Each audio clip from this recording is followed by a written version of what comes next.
The solution is within you. We have taken special care to make sure that the information in this guidebook is easily understood by all who will read it.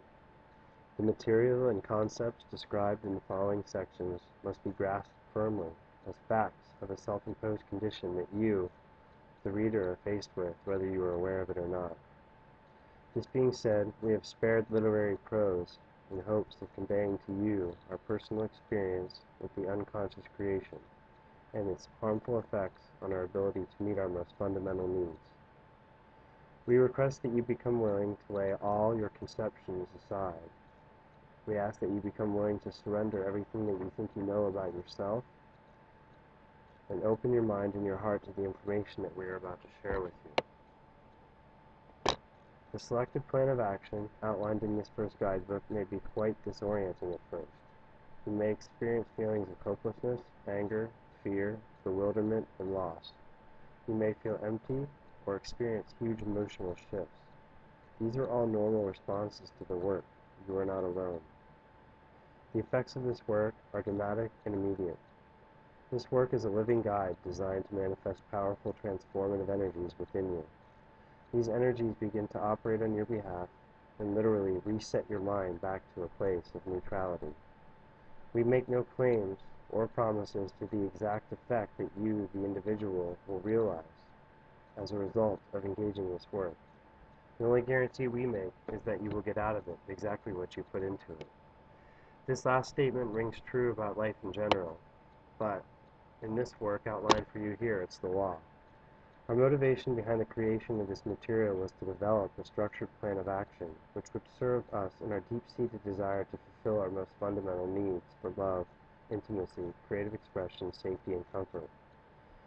The lessons embodied in Principle 1 of our suggested plan of action outlined are designed to bring into your awareness many of the self-imposed limitations that you, the participant, have placed upon your living experience as a human being. This is Lesson 1, which covers the self-defeating belief aspect of the all-encompassing unconscious creator featured in Principle 1. The purpose of each lesson in Principle 1 is specific and of equal importance. Right now, we strongly urge you to remain focused only on the lesson contained within this guidebook. Please do not concern yourself with anything else. Please refrain from rushing through the work or tricking yourself into thinking that this is something to be accomplished. The get-it-done mindset is of no value here. You should also be aware of a prolonged procrastination to engaging the work. This is not procrastination, but rather resistance, which in this case equals further suffering. This resistance originates within your mind, and specifically in the exact belief system that you unconsciously protect and support to your own detriment. Just accept the fact that there is a part of you which you created unconsciously, which is the true cause of all pain and suffering you experience in your life. It is literally a glitch that must be released in order to ever really change your life and meet your most fundamental needs. We call this glitch the unconscious character, and it could best be likened to your shadow self, or what is commonly referred to as an ego. This unconscious character is defective and built upon learned behavior, trauma, and false beliefs which are self-defeating in nature. It is the byproduct of creating your life from a place of instinctual control. As you proceed through the lessons outlined in these guidebooks, you must have compassion for your unconscious character. Although it is only a mind creation at the moment, it is very much a huge part of your identity. It is very much like a hurt or wounded child. It was created in moments of traumatic interaction with others who were also identified with their own character of unconsciousness. It is not who you are, just like it is not who they were either. There is nothing to hide and nothing to feel guilt, shame, or regret over. These are useless feelings that will only hamper your forward progress. You will quickly learn that you hold within you a power greater than this unconscious character. This greater power lies within your own being. It is neither a god in the sky nor a devil who reigns in hell. As you will soon discover, heaven and hell are states of mind rather than geographical locations. Your being is very practical and accessible. It does not understand good or bad. It is beyond the man-made realms of right and wrong. It is nothing more than a logical extension of the fundamental principles of love and truth, which bring life and animate expression to all you see. This internal power will structure your thoughts into organized knowledge and empower you in a very positive and life-affirming way. This guidebook will begin to facilitate within you a profound understanding of the cause of all negative effect you experience within your life. This cause is not the psychological and physical mechanisms of addiction that you distract and control your emotional state with. It is not a person, nor a place, or thing.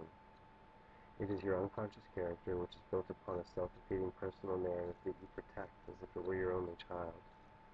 This child that you have created within your own mind is not qualified to be your guide. It is actually very fearful and resentful of this role that it was never designed to, nor intended to fulfill. This character will be very grateful to be relieved of its duties as your unfit guide. As this unconscious character and its personal narrative are surrendered, your subjective will can once again become aligned with the consciousness of your being and begin to harmonize your thoughts and actions with a creative intelligence much greater than your finite, fear-driven character of unconsciousness. Out of this harmonious reunion will manifest a new conscious character built upon fundamental principles of love and truth rather than trauma and beliefs which are self-defeating in nature. This is as practical as it can be. You need only cultivate an open mind, willingness, and honesty to begin. Finally, this is a one-time deal. Upon reunification, all distortions and inner confliction will be dissolved to the extent that you would have to set forth to recreate a new self-defeating character unconsciously in order to suffer further negative effects of your own making. This process could be compared to a cancerous tumor which, through diligent and consistent treatment, has ceased to exist. This being said, it is not something that you work at your whole life. It is a correction sufficient to bring forth a permanent shift in consciousness. This unconscious character, comprised of beliefs which are self-defeating in nature, will cease to exist. We do not have any intention of trying to limit the liability of the unconscious character through the removal of its defects of character. We have come to the profound understanding that this character of unconsciousness is defective. It is a creation of our instinct mind and a byproduct of our present location along our infinite journey called evolution. To put it bluntly, we kill the snake by cutting off its head through the total surrender of this misguided glitch of unconsciousness. This unconscious character is a defect. It is the queen bee, and all of the defects are merely queen bees, which protect her. Trying to release this glitch through systematic destruction of its defects of character is like trying to kill a snake by kill that very same snake by cutting off slices of its tail, little by little. It would be like having the exterminator come to remove the hive, but leaving the queen behind. Within a short period of time, the hive would be as strong as ever and possibly even more cunning, baffling, and powerful than before. It has been our personal experience that upon completing this work, you will have liberated yourself from the bondage of your own unconscious creator. You will have a new relationship with your being, and you will then become aware of your creations. You will have new vision and ability to navigate through life in ways that you never thought were possible. You will know it is of real importance to you and what was merely a distraction. What you do upon the completion of these guidebooks is totally up to you. This will only help those who have a willingness to help themselves now. This will only serve those who are willing to serve others. It can only aid in the discovery of a personal truth if you are willing to surrender what you believe to be true. Much in the same manner that Bill W., the founder of Alcoholics Anonymous, or Napoleon Hill, the author of The Law of Success, were not medical professionals nor experts of psychology, neither is the author of this guidebook. He created this suggested plan of action in the laboratory of his own personal experience. The questions outlined in this guidebook are the culmination of over 20 years of personal experience and practical application within his own life. Additionally, this body of work is an anonymous collection of countless others who have impressed upon his mind hard-fought wisdom along his journey through the underworld of human consciousness. Many of those individuals are no longer with us, having long since succumbed to one of the insidious foe that lurks within the minds of the unconscious creator. The author acknowledges that his sole purpose was to give these unheard men and women a collective voice. For this reason, these books are penned under the name The Creative Collective Alliance, rather than his own. It is for this reason that these guidebooks are a genuine collective viewpoint rather than a personal opinion.